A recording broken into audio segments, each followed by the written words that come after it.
All right, everyone, we've reached Friday. This is the final morning briefing of the week from the Celtic Way. It's been a really fun week, guys. The buzz is still going on, isn't it? Like, can I just check both of your buzzes?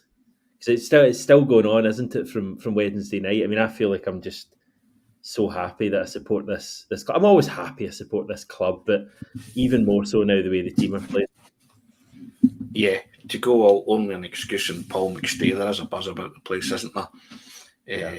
Correct, and you're not coming down from the ceiling at this moment in time. Sunday can't come quick enough, Yeah. and there'll be changes on Sunday, but it still doesn't give you the fear the way it maybe used to in years gone past, because there are hungry players ready to step in and do a job as well, and that's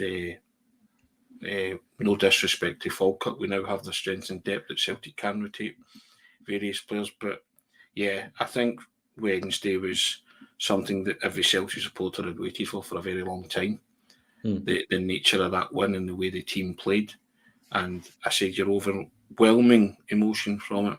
You were just proud of the manager and proud of the players, and you just want to see where they can take it and where it can go.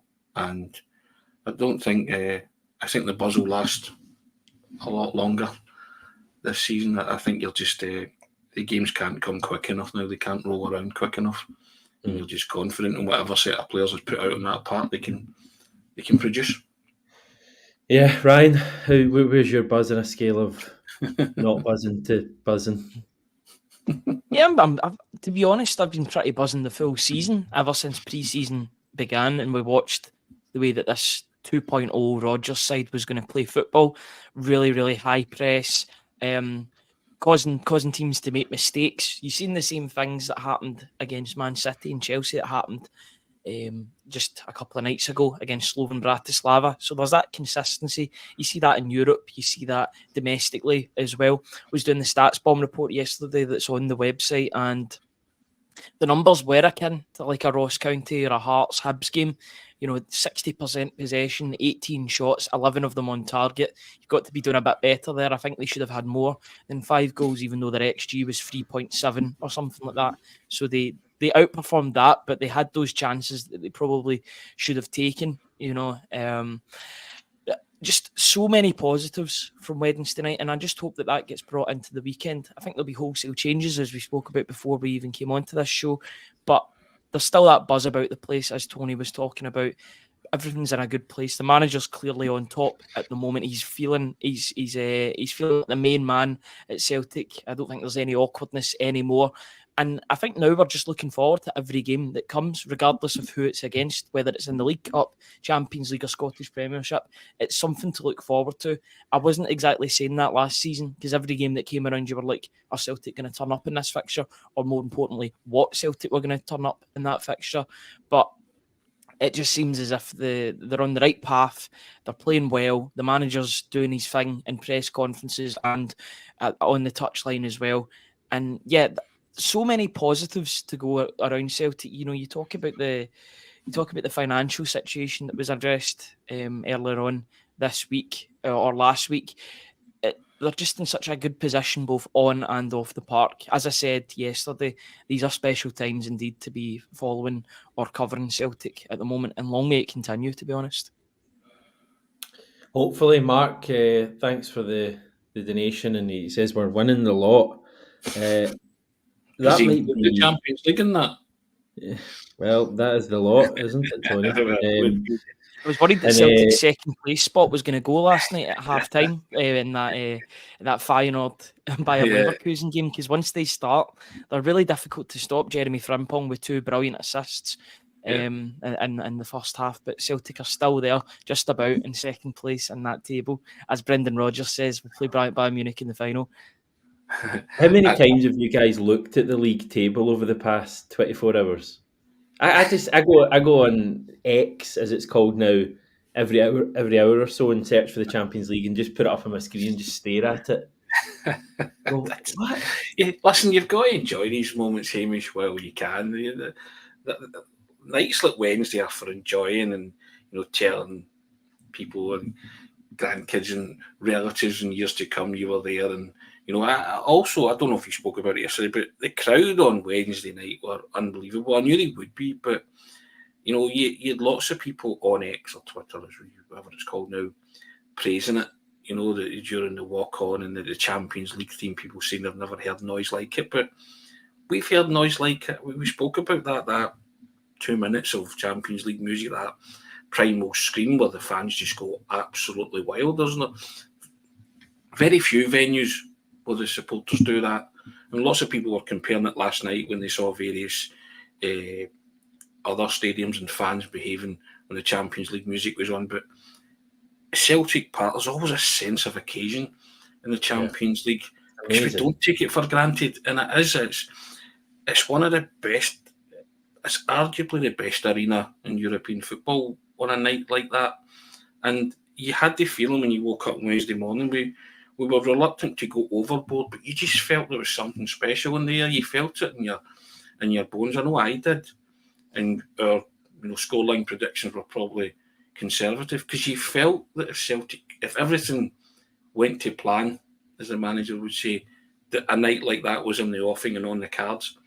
And as you say, the Slovan Bratislava, people try to take the gloss off it by saying they're the lowest ranked team. That's how you treat lowest ranked teams in a competition.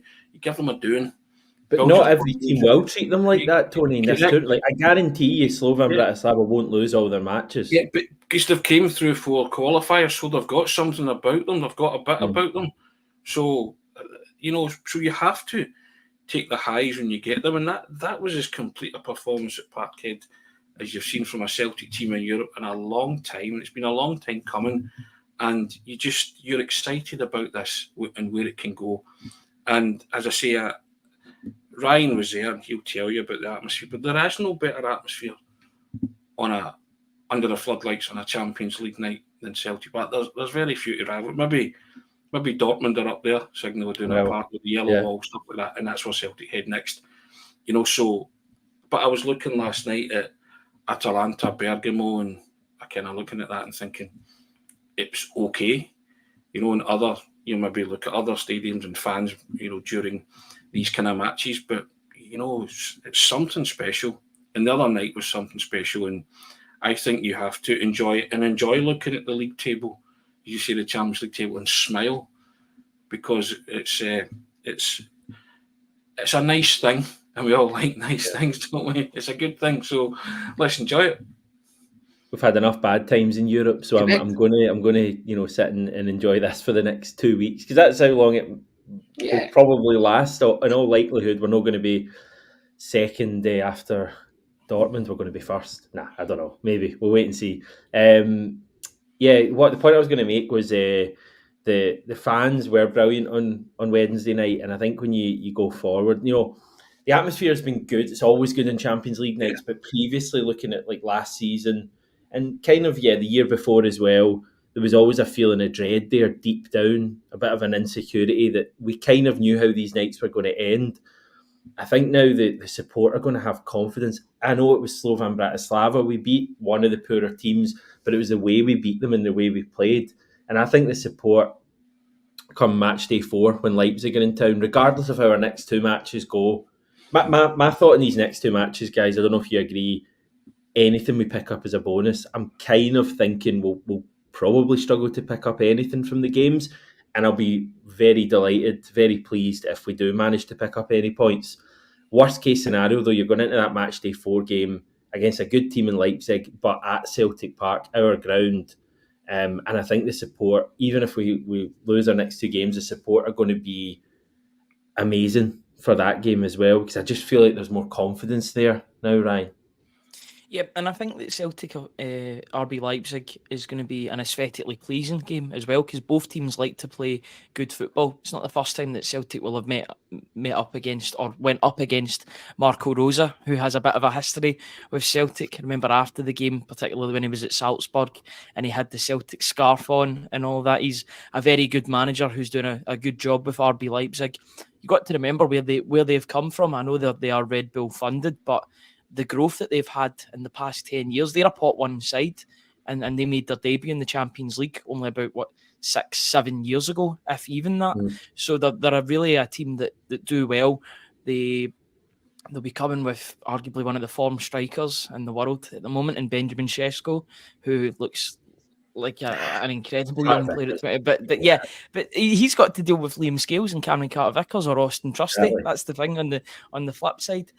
I'm looking forward to that. I'm looking forward to the other two games, Dortmund and Atalanta, because who knows, with Brendan Rodgers at the helm, you don't know what's going to happen. Maybe the times are changing. Maybe Celtic can get something away from home. Maybe this is just the start of something special under Rodgers, where he can actually make Celtic a bit of to make Celtic themselves a bit of a fortress away from home and hit teams on the counter attack. I watched another team do it 2 years ago against Borussia Dortmund. I'd quite like to see a bit of Celtic doing that at the Westfalen Stadium. I know they'll be coming up against a better Dortmund side than was there that night. Of course, Haaland was injured. Bellingham was trying to pull all the strings himself that night. I remember watching that game specifically. But who knows? You go into these games, you're in it to win it. And if they go out and play their own game and hit Dortmund on the counter-attack, not that I'm saying that they'll have a lot of the ball, because I think Dortmund will probably dominate possession. But who knows? Anything can happen in these games. Strange results happen. They happen all over Europe. So, yeah, I'm just looking forward to the next game, but I'm going to bask in the sort of glory of what Celtic did on Wednesday, because I thought they were sublime, but I think they can get even better, to be honest, as well, which is the most exciting part. Let's put it this way, Hamish, it doesn't frighten you, does it? Go to Dortmund and Atalanta. No, see somebody say you're going to play the Champions League runners-up and the Europa League winners before you go into, before the draw's made, you'd be like, oh no, you'd be dreading it.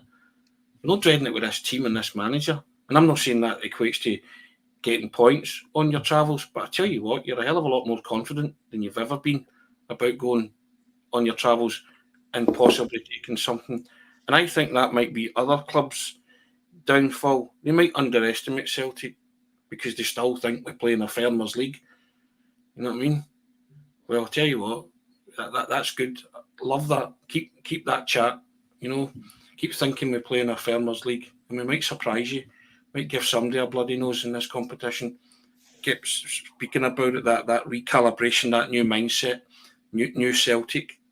It's what you're seeing. It's what you saw from the start of pre-season. It's what the manager told you before. He maps it out. He tells you things. Sometimes he's cryptic, sometimes he's not. But he's been telling you this. These guys have been working on this since the start of pre-season, and they'll be working on a plan to combat Dortmund in the next one. Whether it comes to fruition or not, we'll see. But I certainly think that these guys believe that they're up to that task and they can go there and hold their own. And as I say, it might not guarantee any points, but I don't think you'll see the Celtic of old getting turned over in any of these Champions League games now. I think they'll be ferociously and fiercely competitive. And that's all the Celtic fans have ever wanted for Celtic at this level. And if they can, claim some scalps along the way. Yeah. It'd be great to claim the scalp of the beaten Champions League finalists last year in their own backyard. Anything's possible. Yeah, I can't wait for the game already, and it's only a couple of weeks away, guys. Henrik McClarson wondering about our Champions League games being played Wednesday, Thursday now with Europa League on following weeks. No, it's a one-off, basically. What UEFA have done is they're giving each of the three tournaments an exclusive match week, where there's none of the other tournaments have been played that midweek. So that was the Champions League's one and only there. That's why the games are over 3 days. The Europa League's is next week. So it's only the Europa League on next midweek. And I think the Conference League have their final week of matches as their kind of solo week. Don't know when that is, maybe December. But other than that, for us, it will be Tuesday or Wednesday matches. Thursday will be Europa League going forward. And the final match day is a Wednesday. All 36 teams playing at once. Guys, that is going to be a hectic Wednesday. The goal show is going to struggle that night, especially when we're scoring for fun against Villa. Yeah, just a bit of a side note. I've heard that they've butchered the goal show as well. Heard It's that not as as well, good as Ryan. I read one of your former colleagues, John, was talking about the goal show, and they said that they've wasted that. Why can't we have nice things? Is what I would say. Bring back the BT Sport goal show with Raphael and the rest of them, and James Richardson. That was the peak. But I'm not going to get into that too much. As long as Celtic are scoring goals, I don't mind where the other goals come from, to be honest, and they're getting results. That was a nice thing on Wednesday night. Enjoy it. Bask in that magic. Yeah. Roll on Sunday. Yes. Brian has us winning every match in Scotland for the rest of the season. Wow, Brian. That's there's We're on track at the moment. We'll just let that one sit, Brian. I don't mind it, I'll be honest. And Pete saying complacency is the only enemy we need to fear domestically.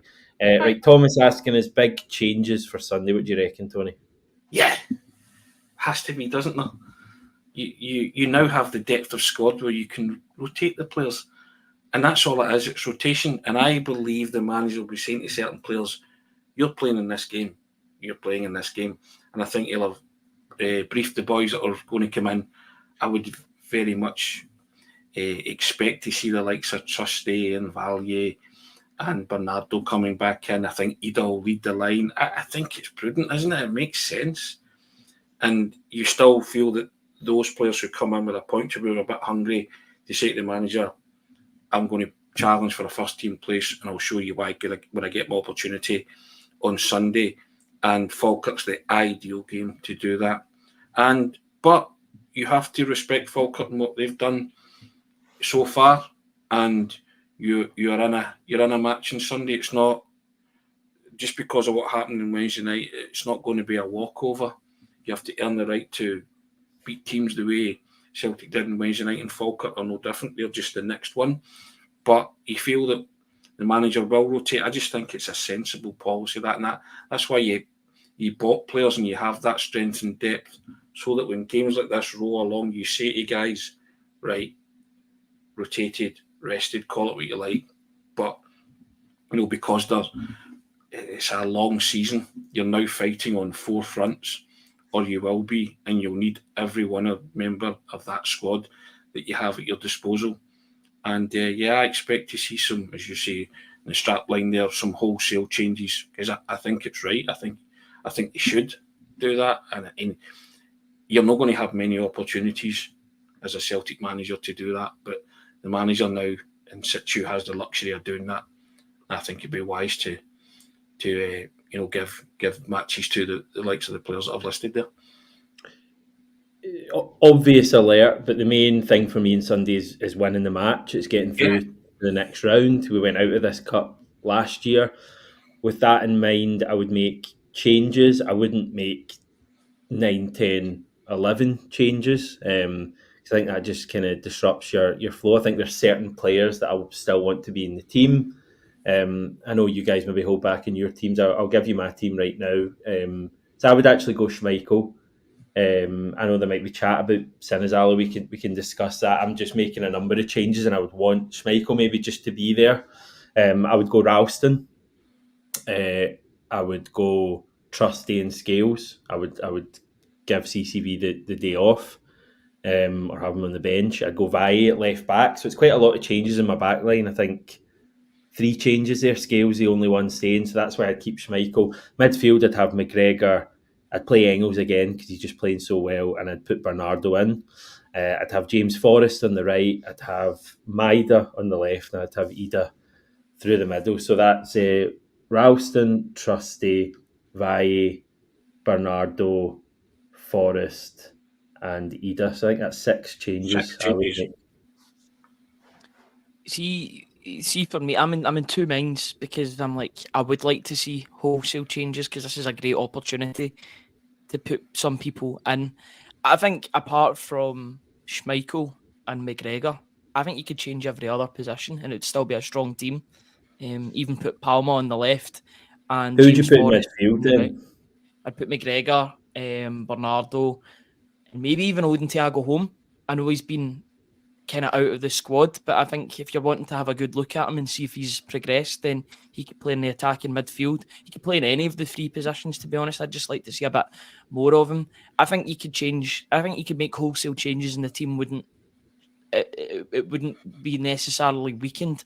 I just think it's a pressure game for those players that are coming in to make a name for themselves and really push into it. I think it could have a positive effect on the team if you make those wholesale changes, and then these players come in knowing that they have to make a good performance in that game, or they won't be in the starting lineup for the St Johnstone game in just under a week's time.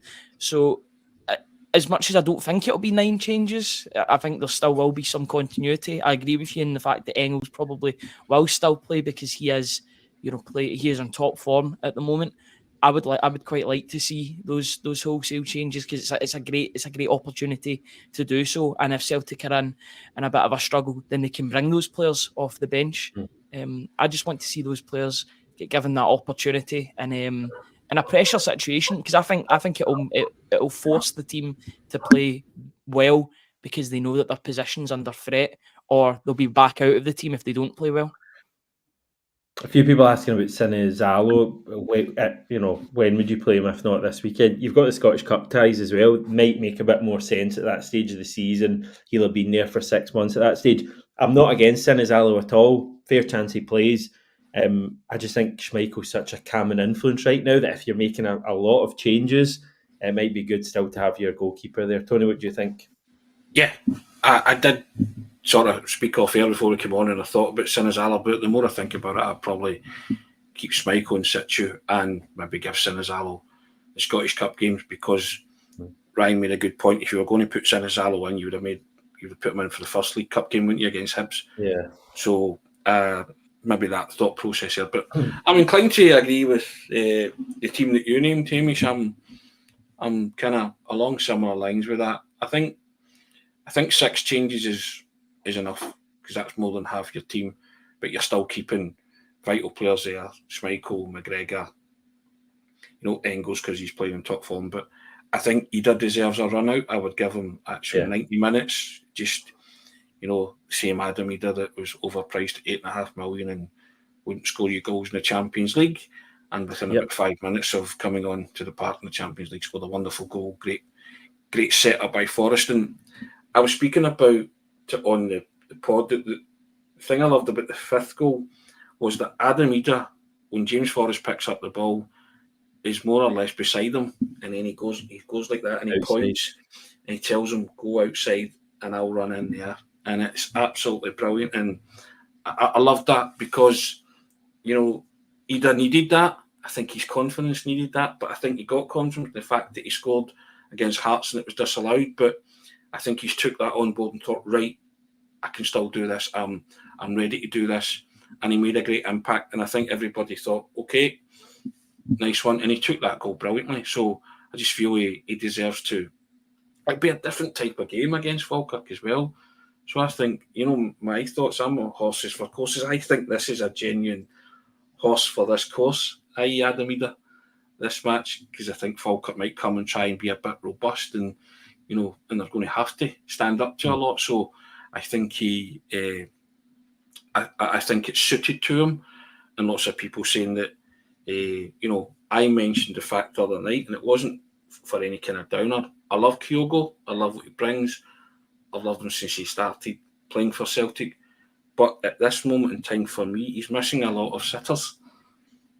And it's, almost one every game. Ones you would put your house on him scoring. And I don't want it to become a worrying trend or a concern. But it could have been a concern had Slovan Bratislava equalised, because Celtic should have been out of sight by half time. So I just like Ida to get that kind of run out on Sunday and, get his levels up, clinical finishing, because he's a clinical finisher. He's shown it, and I think he deserves to come on there and do his thing. And I don't think it's the worst thing that can happen to Kyogo in terms of being rotated and just say, right, you sit this one out. I just think, and then Adam Ida gives you that problem as well moving forward. If he performs on Sunday, I think that can be a good thing. But it's so interesting looking. It's on you, go, Ryan. See the changes that I've called for. I just did a quick rough maths on my notes on my phone there. Those changes that Celtic make still equate to around about 25 million in total transfer fees. So the changes that, if they are wholesale, Celtic have paid good money for a lot of these players. Look at Trusty, £6 million. Ida, 8.5 to 9 million. Palmer, 4.5 million. Bernardo, 3.5 million. The strength and depth now is, it's not as if in times gone by you'd be bringing in a couple of the academy players and you'd maybe see the downgrade of the team ever so slightly, and you'd maybe see some players not playing to their strengths next to some youngsters. But now there seems to be that strength. We've not even spoken about the fact that Nawrocki could probably play, Yang could maybe play. These are other signings that were made last season, albeit it wasn't a good transfer window.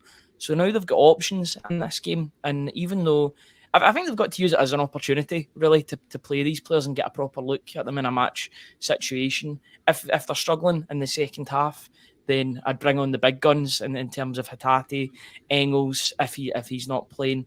But, these players, I want to see that these players are able to make an impact, not just off the bench, but in games like this, because there will be times when Celtic play on the Wednesday and then the Saturday, and there might need to be some change in the squad. I want to see that these players can actually come in and make a difference when required. It's really throwing down the gauntlet to those players that are on the fringes at the moment.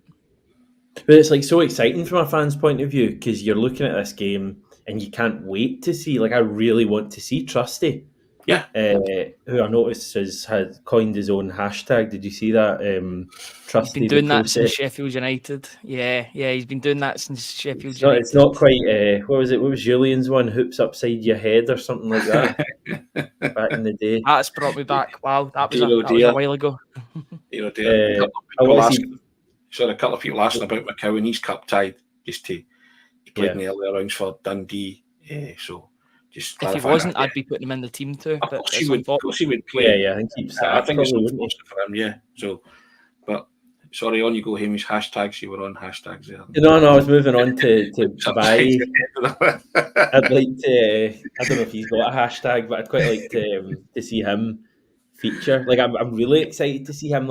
That's the thing. I would go all Celtic Da on you, and Vai's hashtag would be Spanish Stroll. There you go. There's an old song from a van called Mink DeVille. Lots of people will remember it. Go and Google it. You won't regret it. It's absolutely brilliant. Yeah, hashtag Spanish Stroll. I was wondering if you were going to have any Tony references this week. We got to Friday. We were doing well. It's not quite Mr. Ben. Google it. You'll love it. It's a brilliant tune. I'm not kidding. Mink DeVille, Spanish Stroll. You heard it here. Go and do it, guys. It's great. That's my hashtag for Vai, because I want to see him as well. Imagine he plays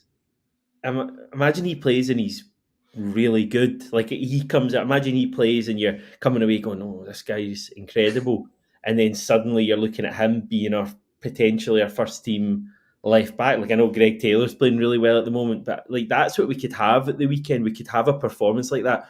I always remember. Do you remember Partick Thistle in the League Cup years ago? Jeremy Frimpong's debut.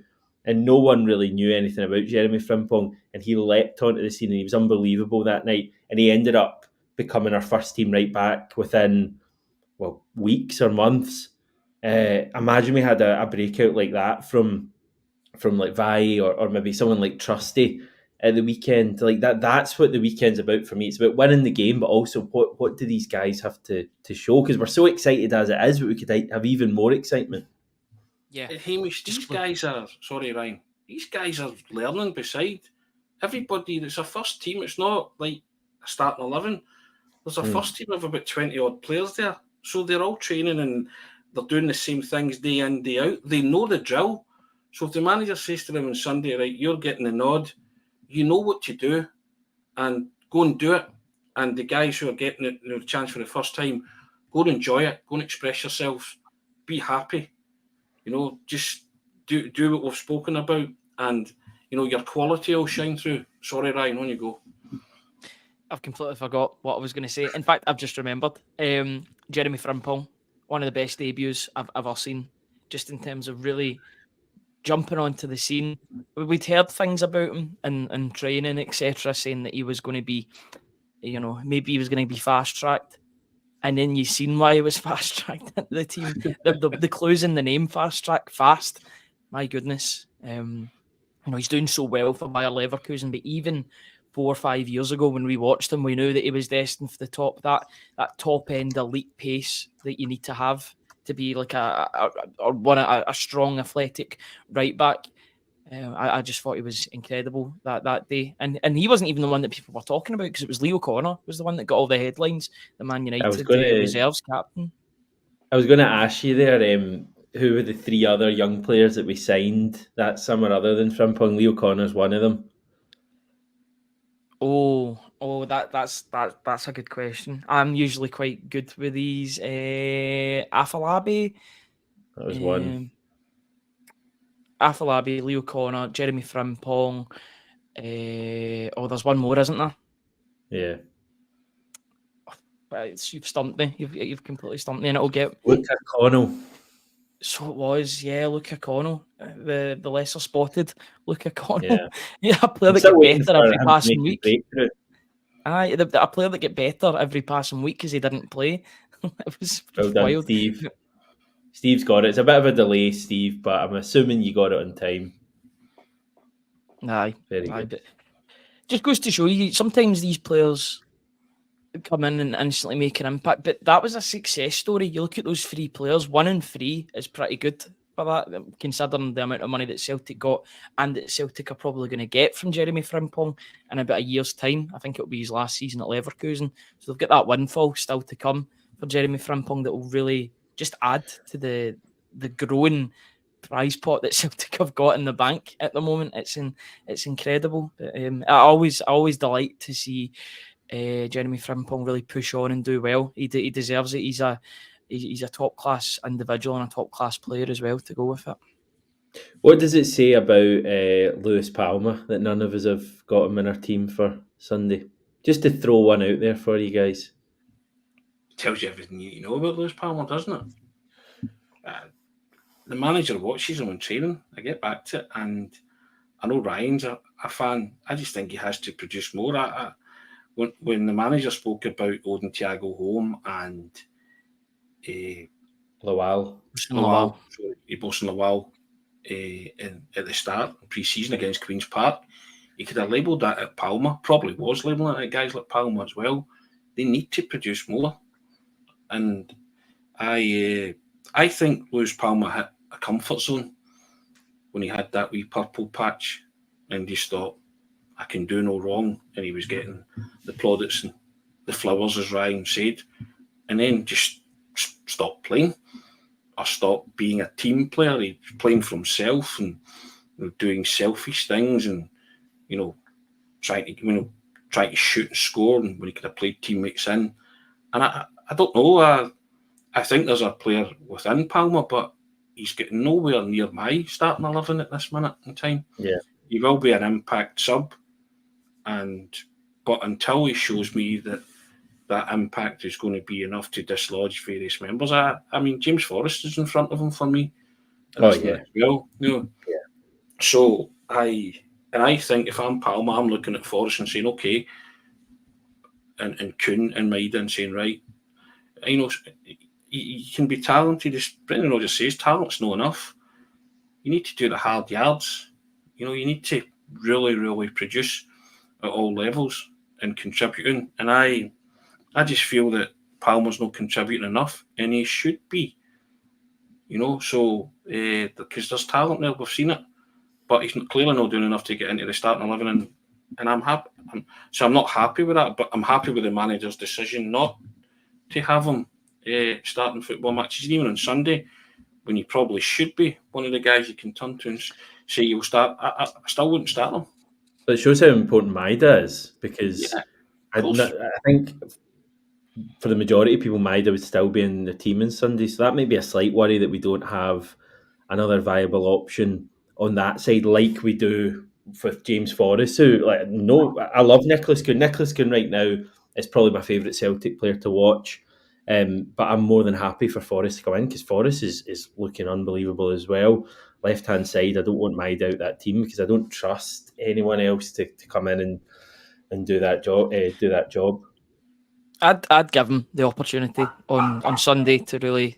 Sorry about that, my dog's going mental. A squirrel in the back. Ryan, I think honestly, it's always Ryan with these dogs, isn't it, Tony? What's he like? You're trying to wind me up. I'm not going to fall for it. I'm not going to be on the end of that fish hook. I would give Palmer the opportunity on Sunday. Give him that chance to really show himself. You never know. He could come onto a game and really all he just needs is this opportunity. You could say the same for Yang. To be honest, he's been so far out of it. It was nice to see him actually on the bench because it was an extended bench for the Champions League. Shows you how far away these players are from actually getting into the first team at the moment.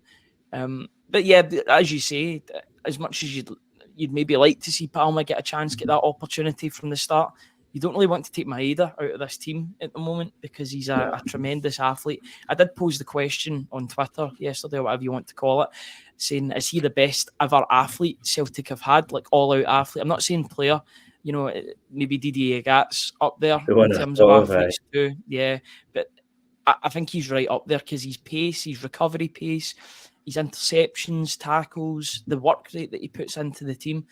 I've never seen a player like it at Celtic. You talk about Jeremy Frimpong, and he was good going forward, but maybe he lacked a bit going the other way in defending. Maeda can do both. He plays as a left winger, so it's incredible to see him play, and he's just such an asset and a weapon for the team to have. Ryan, that's why Palmer doesn't start, because he should be watching him and saying, "Okay, I'm going to be him. I want to be him." Because he's an undroppable. In games against Falkirk, you still need what Maeda brings. You need everything about Maeda. You need the attitude. And you see, for attitude alone, Palmer should be saying, okay, if that's what it takes, that's what it takes. Because I know I would be saying that. Because if the manager's he's not selecting you for a reason, and you have to bang down his door and say, what's the reason here? And I think you would be playing Palmer in the hope that he turns it on. Oh, absolutely. I'm not playing any players in the hope that they turn it on. If I'm starting 11, I'm saying, you better turn it on. You have to turn it on, and you know what's required to turn it on. You've been training with us since pre-season. We've been drilling it into you, so you should know. So I just don't think Palmer at the minute, for whatever reason, there might be underlying reasons there, but that's why the manager isn't playing him, and he's only getting bit parts. So, and I think as a case study, just watch Maeda and everything he brings to this football club, and he just looks like he's a top lad as well, doesn't he? He just looks like a guy you go for a beer with. You know what I mean? I like everything else that he brings to this football club. He just looks like a guy that you'd want on this pod and chew the cud with. He just, everything about him is a representation of Celtic that you love and you adore, and as a fan you buy into that, and I want Palmer to be that kind of person, because they play in similar positions and they're talented boys. My only response to that is, if not Sunday, then when is Palmer going to get his opportunity to play? I just think it's the perfect game for him to come on and show, what Celtic have been, or maybe what he himself has been missing out on in terms of his form. Because I just think it's the perfect game for him. I don't think, as much as Maeda's work rate is brilliant, I'd rather keep that for league games. I don't think they'll necessarily need the work rate against Falkirk. There's no disrespect to a form team in the Championship at the moment. I just think if you throw down the gauntlet to Lewis Palmer, let's see how he responds to it. You never know. He could come onto a game and really pose a Wi-Fi's cutting out, Ryan. I think I was cut off there. Sorry, I don't know if Dyson Maeda's hijacked my internet connection. You're not playing at the weekend, but I would give him that opportunity. He's just frozen. There we go. It's going to be interesting. Sorry about that. That's all right. I think it's the answer to the question, when does his chance come? It probably comes off the bench in games, and he's probably going to have to do something special to then earn more game time. I think that's where Lewis Palmer is. Right now, anyway, I thought I would chuck that in at the end, and we got a good few minutes debate between you two about it. So a positive move. We'll have Brendan Rodgers speaking again, I assume, later today. I know they sometimes after the midweek games do this stuff on that evening, but I assume he's got an actual press conference today. He does. Yeah. Yeah, the player and manager I are up today. It's got to be Austin Trusty today. Surely he's going to get a press conference to show his world-class interviewing he's not had one yet. He's not. He's the only player that hasn't actually addressed the media out of the new He's meant to be a signings. very Everybody good else speaker has. as well. Like he's meant to be like very confident and really positive. So it's interesting that he's not had that yet. As time goes on, it seems more or less and less likely. But yeah, we might get that today. We'll certainly get Brendan Rodgers, and you guys will do videos throughout the weekend, I guess. Yeah, we'll do one pre and post match on Sunday, as well as our press conference reaction a little bit later on today. Once we hear from the player and manager, once they speak to the media. But yeah, there's plenty of videos coming out this weekend. Keep a wee lookout on for 12 o'clock, or for a video coming out at 12 o'clock on my tactical breakdown of the Bratislava game. If you're not already a member, please press that join button, £2.99 a month, and you'll get all of those exclusive benefits that are running at the bottom of the screen at this point in time. And also on the videos, episode 7 of Grand Old Teams out as well. If you want to have a look at that, with myself and Kevin, we talk about Atletico Madrid and Racing Club of Argentina and Rapid Vienna. Swear words to a lot of Celtic supporters. Certainly swear words to Kevin, but we had good fun with that. So if you want to check out, that's on the YouTube channel as well. So thanks to everybody that's tuned in already. Cheers, Hamish.